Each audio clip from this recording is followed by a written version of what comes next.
नमस्कार दोस्तों, मैं मुकेश चौधरी एक बार फिर से स्वागत करता हूं आपका आपके अपने YouTube channel science with M K sir पर।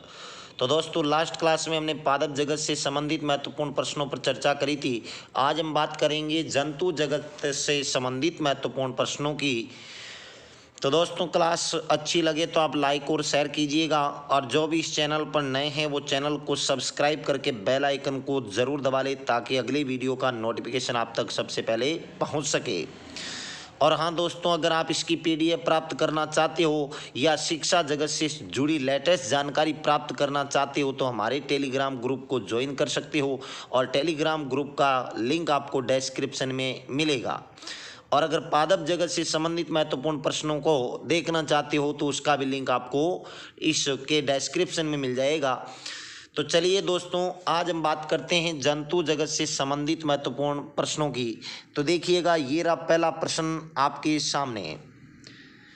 मलेरिया परजीवी तथा अमीबा को किस श्रेणी में रखा गया है? पहला ऑप्शन आपका प्रोटोजोआ, दूसरा पोरीफेरा, तीसरा सिलेंट्रीटा और चौथा एनेलिडा।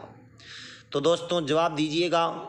यहाँ पर आपका सही जवाब होगा प्रोटोजोआ। मलेरिया परजीवी और अमीबा जो होते हैं उनको प्रोटोजोआ की श्रेणी में रखा गया है।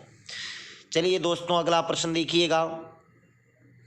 ये रहा अगला प्रश्न आपका। निम्न में से किसकी आकृति निश्चित नहीं होती है? पहला ऑप्शन आपका पैरामीशियम, दूसरा यूग्लिना, तीसरा ट्रिप्नोसोमा और चौथा अमीबा। तो दोस्तों जवाब दीजिएगा, किसकी आकृति निश्चित नहीं होती? तो यहाँ पर आपका सही जवाब होगा अमीबा। अमीबा की कोई निश्चित आकृति नहीं होती है। चलिए अगला प्रश्न देखिएगा। बहुत ही अच्छा प्रश्न है, बहुत बार पूछा गया है। चप्पल की आकृति का जंतु है। किस जंतु की आकृति चप्पल की समान होती है? पहला ऑप्शन आपका अमीबा, दूसरा पैरामीशियम, तीसरा ट्रिप्नोसोमा और चौथा जियार्डिया। तो जवाब दीजिएगा, बहुत बार पूछा गया प्रश्न है दोस्तों। इसका सही जवाब होगा आपका पैरामीशियम। क्या होगा? पैरामीशियम की आकृति होती है चप्पल के समान। चलिए अगला प्रश्न देखिएगा। ये रहा अगला प्रश्न आपके सामने।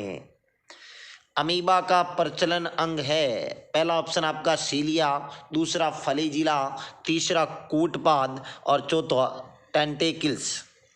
तो जवाब दीजिएगा दोस्तों। यहाँ पर आपका सही जवाब होगा कूटपाद। अमीबा में प्रचलन का जो अंग होता है वो होता है कूटपाद। चलिए अगला प्रश्न देखिएगा। ये रहा अगला प्रश्न आपके सामने। हरा प्रोटोजोआ के नाम से जाना जाता है। पहला ऑप्शन आपका अमीबा, दूसरा पैरामीशियम, तीसरा लिस्मेनिया और चौथा यूग्लिना। तो जवाब दीजिएगा दोस्तों, हरा प्रोटोजोआ किसे कहा जाता है? तो यहाँ पर आपका सही जवाब होगा यूग्लिना। क्या होगा? यूग्लिना को हरा प्रोटोजोआ कहा जाता है। चलिए अगला प्रश्न देखिएगा। ये रहा अगला प्रश्न आपके सामने। पौधा और जंतुओं के बीच की योजिक कड़ी के रूप में जाना जाता है। बहुत ही अच्छा प्रश्न है, बहुत बार पूछा गया है। ये दोस्तों रेलवे की दृष्टि से बहुत ही महत्वपूर्ण है। अगर आप रेलवे की तैयारी कर रहे हो तो इनको अच्छी तरह याद कर लीजिएगा दोस्तों। इनमें से आपके रेलवे में बहुत सारे प्रश्न पूछे जाते हैं, चाहे वो एनटीपीसी हो चाहे ग्रुप डी हो। चलिए देखिएगा, इसका पहला ऑप्शन देखिएगा अमीबा, दूसरा यूग्लिना, तीसरा प्लाज्मोडियम और चौथा पैरामीशियम। मतलब पौधा और जंतुओं के बीच में योजक कड़ी के रूप में कौन जाना जाता है? तो जवाब दीजिएगा, यहाँ पर आपका सही जवाब होगा यूग्लिना। कौन होगा? यूग्लिना। चलिए अगला प्रश्न देखिएगा। मनुष्य के शरीर में एंट अमीबा के लिए हिस्टोलाइटिका कहाँ पाया जाता है? पहला ऑप्शन आपका आंत में, दूसरा गला, तीसरा आमाशय और चौथा फेफड़ा। तो जवाब दीजिएगा दोस्तों, ये भी बहुत अच्छा प्रश्न है। एंट अमीबा के लिए हिस्टोलाइटिका कहाँ पाया जाता है अपने शरीर में? तो यहाँ पर सही जवाब होगा आपका आंत। क्या होगा? आंत में पाया जाता है। चलिए अगला प्रश्न देखिएगा। ये रहा अगला प्रश्न आपके सामने। पैचिस के लिए उत्तरदायी प्रोटोजोआ है। पहला ऑप्शन आपका अमीबा, दूसरा एंटमीबा, तीसरा पैरामीशियम और चौथा ट्रिप्नोसोमा। तो जवाब दीजिएगा दोस्तों। यहाँ पर आपका सही जवाब होगा एंटमीबा हिस्टोलाइटिका पैचिस के लिए जिम्मेदार होता है। चलिए अगला प्रश्न देखिएगा। मलेरिया बुखार पैदा करने वाला प्रोटोजोआ है? बहुत ही अच्छा प्रश्न है, बहुत बार पूछा गया है। पहला ऑप्शन आपका पैरामीशियम, दूसरा लिस्मेनिया, तीसरा प्लाज्मोडियम और चौथा एंटमीबा। तो मलेरिया बुखार पैदा करने वाले प्रोटोजोआ का नाम बताइए दोस्तों।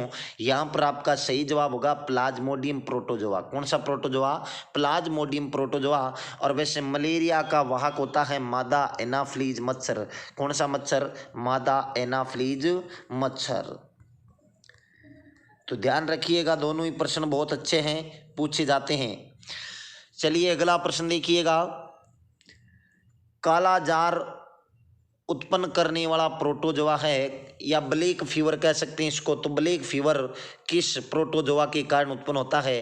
पहला ऑप्शन आपका एंटमीबा, दूसरा ट्रिप्नोसोमा, तीसरा ट्राइकोमोनास और चौथा लिस्मेनिया। तो जवाब दीजिएगा दोस्तों, काला जार उत्पन्न करने वाले प्रोटोजोआ का नाम ये है आपका लिस्मेनिया डोनावानी प्रोटोजोआ। चलिए अगला प्रश्न देखिएगा। ये रहा अगला प्रश्न आपके सामने। निंद्रा रोग पैदा करता है, निंद्रा रोग, अफ्रीकन निंद्रा रोग भी इसको कहते हैं, इसको पैदा करने वाले प्रोटोजोआ का नाम क्या है? तो पहला ऑप्शन आपका ट्राइकोमोनास, दूसरा ट्रिप्नोसोमा, तीसरा लिस्मेनिया और चौथा प्लाज्मोडियम। तो दोस्तों जवाब दीजिएगा, यहाँ पर आपका सही जवाब होगा ट्रिप्नोसोमा गैम्बियंस प्रोटोजोआ। इसकी वजह से अफ्रीकन निंद्रा रोग होता है। वैसे इस रोग का वाहक जो होता है वो होती है सीसी मक्खी। कौन सी मक्खी होती है दोस्तों? सीसी मक्खी। तो ध्यान रखिएगा, बहुत बार पूछा जाता है। चलिए अगला प्रश्न देखिएगा। ये रहा अगला प्रश्न। मनुष्य की आंत में रहने वाला एक कोशिकीय अरोगजनक परजीवी प्रोटोजोआ कौन सा है? पहला ऑप्शन आपका ई कोलाई, दूसरा ई हिस्टोलिटिका और तीसरा ई जिंजीवेलिस और चौथा ट्रिप्नोसोमा। तो दोस्तों जवाब दीजिएगा, मनुष्य की आंत में रहने वाला एक कोशिकीय अरोगजनक परजीवी प्रोटोजोआ कौन सा है? तो यहाँ पर आपका सही जवाब होगा ई कोलाई जीवाणु। कौन सा है?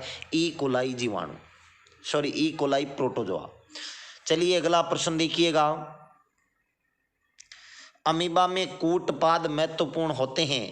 पहला ऑप्शन आपका भोजन ग्रहण करने के लिए, दूसरा केवल प्रसलन के लिए, तीसरा भोजन ग्रहण करने तथा प्रसलन के लिए और चौथा केवल आक्रमण के लिए। तो बहुत ही अच्छा प्रश्न है, बहुत बार पूछा गया है। जवाब दीजिएगा, यहाँ पर आपका सही जवाब होगा भोजन ग्रहण करने तथा प्रचलन के लिए, दोनों के लिए होता है कूटपाद महत्वपूर्ण।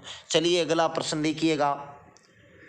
मच्छर में मलेरिया परजीवी का जीवन चक्र किसने खोजा था? बहुत ही अच्छा प्रश्न, बहुत बार पूछा गया। पहला ऑप्शन आपका लुई पास्चर, दूसरा रोनाल्ड रोस, तीसरा डार्विन और चौथा मेंडल। दोस्तों वीडियो अच्छा लग रहा है तो लाइक और शेयर करते रहे बीच में। तो यहाँ पर आपका सही जवाब होगा रोनाल्ड रोस। रोनाल्ड रोस ने मलेरिया के परजीवी का जीवन चक्र खोजा था, या मलेरिया रोग के बारे में भी रोनाल्ड रोस ने ही बताया था। चलिए अगला प्रश्न देखिएगा। जापान में उपहार स्वरूप भेंट किया जाता है। पहला हाइलोनेमा, दूसरा टेथैया, तीसरा यूक्लिकटेला और चौथा फिरोनीमा। तो जवाब दीजिएगा दोस्तों, जापान में उपहार स्वरूप क्या भेंट किया जाता है? तो यहाँ पर आपका सही जवाब होगा यूप्लेकटेला। क्या होगा? यूप्लेकटेला। चलिए अगला प्रश्न देखिएगा। ये रहा अगला प्रश्न आपके सामने। विनस के फूलों को डलिया के नाम से जाना जाता है। पहला ऑप्शन आपका ल्यूकोसोलिनिया, दूसरा साइकन, तीसरा यूस्पर्जिया और चौथा यूप्लिकटेला। तो विनस के फूलों की डलिया के नाम से किसे जाना जाता है? तो जवाब दीजिएगा दोस्तों, यहाँ पर आपका सही जवाब होगा यूप्लेकटेला। क्या होगा? यूप्लेकटेला। चलिए अगला प्रश्न देखिएगा। अगला प्रश्न देखिएगा। स्पंजों के शरीर पर पाए जाने वाले छोटे छोटे छिद्र क्या कहलाते हैं? पहला ऑप्शन आपका ऑस्टिया, दूसरा एस्कुलम, तीसरा रेडुला और चौथा सीलिया। तो दोस्तों जवाब दीजिएगा, यहाँ पर आपका सही जवाब होगा ऑस्टिया। क्या होगा? ऑस्टिया। चलिए अगला प्रश्न देखिएगा। ये रहा अगला प्रश्न आपके सामने। स्पंज के सिरे पर स्थित बड़ा छिद्र क्या कहलाता है? पहला ऑप्शन आपका ऑस्टिया, दूसरा एस्कुलम, तीसरा रेडुला और चौथा ट्रेकिया। तो जवाब दीजिएगा दोस्तों, यहाँ पर आपका सही जवाब होगा एस्कुलम। स्पंज के शरीर पर जो बड़ा छिद्र होता है उसको अपन एस्कुलम कहते हैं। चलिए अगला प्रश्न देखिएगा, सिलेंट्रेटा संघ को एनी किस नाम से जाना जाता है? बहुत ही अच्छा प्रश्न है, रेलवे में पूछा गया है। पहला ऑप्शन आपका प्रोटोजोआ, दूसरा पोरीफेरा, तीसरा निडेरिया और चौथा एनीलिडा। तो सिलेंट्रेटा संघ को एनी किस नाम से जाना जाता है? जवाब दीजिएगा, यहाँ पर आपका सही जवाब होगा निडेरिया। क्या होगा? निडेरिया। चलिए अगला प्रश्न देखिएगा, ये रहा अगला प्रश्न, बहुत ही अच्छा प्रश्न है। निम्न में से किसमें रक्त नहीं होता किंतु शोषण करता है? पहला ऑप्शन आपका तिलचट्टा, दूसरा केचुआ, तीसरा हाइड्रा और चौथा कंगारू। तो दोस्तों जवाब दीजिएगा, यहाँ पर आपका सही जवाब होगा हाइड्रा। क्या होगा? हाइड्रा के अंदर रक्त नहीं होता फिर भी ये श्वास करता है। वैसे श्वसन की प्रक्रिया जो होती है वो रक्त परिसंचरण तंत्र की मदद से संभव होती है, लेकिन हाइड्रा में रक्त नहीं है फिर भी वो श्वास करता है, ध्यान रखिएगा। चलिए अगला प्रश्न देखिएगा, कोरेल रीफ का निर्माण किसके द्वारा होता है? पहला ऑप्शन आपका प्रोटोजोआ, दूसरा सिलेंट्रेटा, तीसरा आर्थ्रोपोडा और चौथा पोरीफेरा। तो दोस्तों जवाब दीजिएगा, कोरेल रीफ का निर्माण कौन करता है? तो आपका सही जवाब होगा यहाँ पर सिलेंट्रेटा। क्या होगा? सिलेंट्रेटा।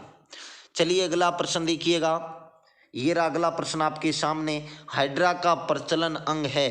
पहला ऑप्शन आपका कूटपाद, दूसरा सिलिया, तीसरा टंटिकल्स और चौथा फ्लैजिला। तो दोस्तों हाइड्रा का प्रचलन अंग कौन सा है? जवाब दीजिएगा, यहाँ पर आपका सही जवाब होगा टंटिकल्स। हाइड्रा के अंदर प्रचलन का अंग होता है टंटिकल्स। चलिए अगला प्रश्न देखिएगा, प्रवाल क्या है? बहुत ही अच्छा प्रश्न है। एक वन काष्ठ, दूसरा एक समुद्री जीव, तीसरा एक जड़ी बूटी और चौथा इनमें से कोई नहीं। तो प्रवाल क्या है? जवाब दीजिएगा दोस्तों, यहाँ पर आपका सही जवाब होगा एक समुद्री जीव। प्रवाल होता है एक समुद्री जीव। चलिए अगला प्रश्न देखिएगा, ये रहा अगला प्रश्न आपके सामने, जेलीफिश के नाम से जाना जाता है? पहला ऑप्शन आपका हाइड्रा को, दूसरा फाइलिसिया, तीसरा आरिलिया और चौथा मैट्रीडियम। तो जवाब दीजिएगा दोस्तों, हाइड्रा के नाम से जेलीफिश के नाम से किसे जाना जाता है? तो यहाँ पर आपका सही जवाब होगा आरिलिया। आरिलिया को कहा जाता है जेलीफिश। चलिए अगला प्रश्न देखिएगा, समुद्री एनीमोन के नाम से जाना जाता है? पहला ऑप्शन आपका हाइड्रा, दूसरा फाइलिसेलिया, तीसरा आरिलिया और चौथा मैट्रीडियम। तो समुद्री एनीमोन के नाम से किसे जाना जाता है? जवाब दीजिएगा, यहाँ पर आपका सही जवाब होगा मैट्रीडियम। क्या होगा? मैट्रीडियम को कहा जाता है समुद्री एनीमोन। चलिए अगला प्रश्न देखिएगा, ये रहा अगला प्रश्न आपके सामने, पोर्ट्यूगियोस मैन ऑफ वॉर के नाम से जाना जाता है? पहला ऑप्शन आपका फाइसेलिया, दूसरा हाइड्रा, तीसरा आरिलिया और चौथा आबिलिया। तो जवाब दीजिएगा दोस्तों, यहाँ पर आपका सही जवाब होगा फाइसेलिया। फाइसेलिया को कहा जाता है पोर्ट्यूगियोस मैन ऑफ वॉर। चलिए अगला प्रश्न देखिएगा, अमरत्व का गुण पाया जाता है? बहुत ही अच्छा प्रश्न है। पहला ऑप्शन आपका स्पंज में, दूसरा हाइड्रा में, तीसरा केचुआ में और चौथा तिलचट्टा में। तो जवाब दीजिएगा दोस्तों, अमरत्व का गुण किस में पाया जाता है? तो यहाँ पर आपका सही जवाब होगा हाइड्रा में। किस में पाया जाता है? हाइड्रा में। चलिए अगला प्रश्न देखिएगा, ये रहा अगला प्रश्न आपके सामने, चिपटे कर्मियों को किस संघ के अंतर्गत रखा गया है? पहला ऑप्शन आपका प्लेटी हेलमिनीथीज, दूसरा निमेथी हेलमिनीथीज, तीसरा एनेलिडा और चौथा मोलस्का। तो चिपटे कर्मियों को किस संघ में रखा गया है? जवाब दीजिएगा दोस्तों, यहाँ पर आपका सही जवाब होगा प्लेटी हेलमिनीथीज। बहुत ही अच्छा प्रश्न है, ध्यान रखिएगा। अगला प्रश्न देखिएगा, फीताकृमि किस संघ का एक महत्वपूर्ण प्राणी है? पहला ऑप्शन आपका एनेलिडा, दूसरा एम्फीबिया, तीसरा मोलस्का और चौथा प्लेटी हेलमिनीथीज। तो फीताकृमि जो है वो किस संघ का महत्वपूर्ण प्राणी है? जवाब दीजिएगा, यहाँ पर आपका सही जवाब होगा प्लेटी हेलमिनीथीज। चलिए अगला प्रश्न देखिएगा, ये रहा अगला प्रश्न, आपके सामने निम्न में से कौन मानव मात्र के लिए उपयोगी नहीं है? पहला ऑप्शन आपका मधुमक्खी, दूसरा केचुआ, तीसरा फीताकृमि और चौथा रेशम कीट। तो जवाब दीजिएगा दोस्तों, यहाँ पर आपका सही जवाब होगा फीताकृमि। फीताकृमि ये मानव के लिए उपयोगी नहीं है, बाकी सभी मानव के लिए उपयोगी है। चलिए अगला प्रश्न देखिएगा। ये रहा अगला प्रश्न आपके सामने। निम्न में से किसके अधपके मांस खाने से फीताकृमि मनुष्य की आंत में पहुंचता है? बहुत ही अच्छा प्रश्न है। पहला ऑप्शन आपका बकरी, दूसरा भेड़, तीसरा गाय और चौथा सूअर। तो किसके अधपके मांस को खाने से फीताकृमि मनुष्य की आंत में पहुंचता है? जवाब दीजिएगा दोस्तों, यहाँ पर आपका सही जवाब होगा सूअर का कच्चा मांस। सूअर के कच्चे मांस को मिजली पोर्क कहते हैं दोस्तों। क्या कहते हैं? मिजली पोर्क। पूछा गया प्रश्न है, ध्यान रखिएगा। सूअर का कच्चा मांस मिजली पोर्क कहलाता है। चलिए अगले प्रश्न की तरफ बढ़ते हैं।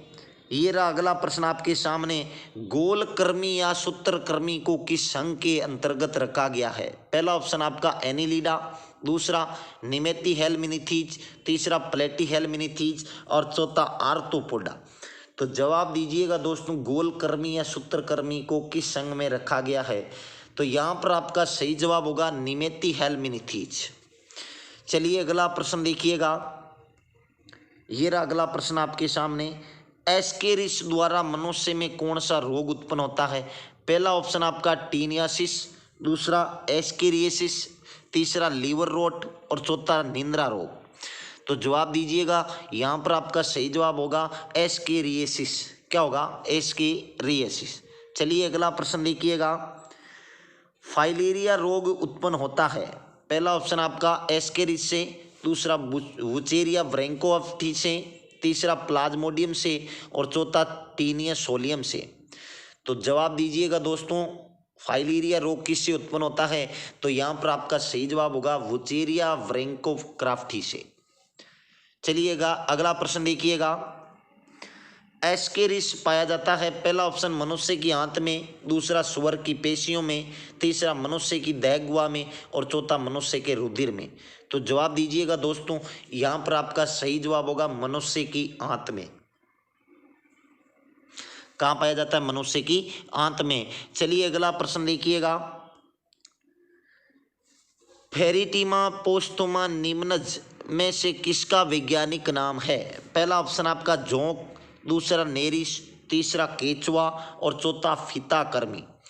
तो यहाँ पर आपका सही जवाब होगा दोस्तों केचुआ। केचुए का वैज्ञानिक नाम है फेरिटिमा पोस्टोमा निम्नज। चलिए अगला प्रश्न देखिएगा। केचुआ में कौन सा रक्त वर्णक होता है? पहला ऑप्शन आपका हीमोसाइनिन, दूसरा होमाटीन, तीसरा हीमोग्लोबिन और चौथा साइनिन। बहुत ही अच्छा प्रश्न है, बहुत बार पूछा गया है।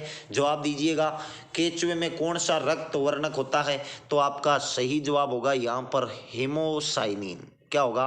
हेमोसाइनिन। चलिए अगला प्रश्न देखिएगा। केचुआ कृषकों का परम मित्र होता है क्योंकि? पहला ऑप्शन आपका वायुमंडल में उपस्थित नाइट्रोजन का स्थिरीकरण करता है, दूसरा जमीन को छिद्रयुक्त बनाकर मृदा में O2 की मात्रा बढ़ाता है, तीसरा कीटनाशक का कार्य करता है और चौथा कवकनाशक का कार्य करता है। बहुत ही अच्छा प्रश्न है, बहुत बार पूछा गया है, ध्यान रखिएगा दोस्तों। इसका सही जवाब होगा आपका जमीन को छिद्र युक्त बनाकर मृदा में O2 की मात्रा बढ़ाता है, इसलिए केचुआ को कृषकों का परम मित्र कहा जाता है। चलिए अगला प्रश्न देखिएगा। केचुए में कितनी आंखें होती है? पहला ऑप्शन आपका 1, दूसरा 2, तीसरा बहुत और चौथा कोई नेत्र नहीं। बहुत ही सिंपल प्रश्न है दोस्तों, केचुए में कितनी आंखें होती है? तो आपका सही जवाब होगा कोई नेत्र नहीं होता। केचुए में कोई नेत्र नहीं होता है, ध्यान रखिएगा। अगला प्रश्न देखिएगा, लास्ट प्रश्न। केचुआ किसानों को किस प्रकार लाभ पहुंचाता है? पहला ऑप्शन आपका हानिकारक कीटों को नष्ट करके, दूसरा हानिकारक जीवाणु को नष्ट करके, तीसरा अवयवी दोनों और चौथा भूमि को पोला करके। तो जवाब दीजिएगा दोस्तों, किसानों को केचुआ किस प्रकार लाभ देता है? तो आपका सही जवाब होगा भूमि को पोला करके। तो दोस्तों ये थे जंतु जगत से संबंधित 40 महत्वपूर्ण प्रश्न। इसके अलावा 2-3 पीडीएफ और आएगी दोस्तों, तो आप लगातार इस चैनल के साथ में जुड़े रहिएगा। इसी टॉपिक की 3 पीडीएफ और आएगी दोस्तों। और दोस्तों वीडियो अच्छा लगा तो आप लाइक और शेयर करें, और जो भी इस चैनल पर नए थे वो चैनल को सब्सक्राइब करके ज़रूर जाए। तो दोस्तों फिर मिलते हैं अगली क्लास में, तब तक के लिए जय हिंद, नमस्कार।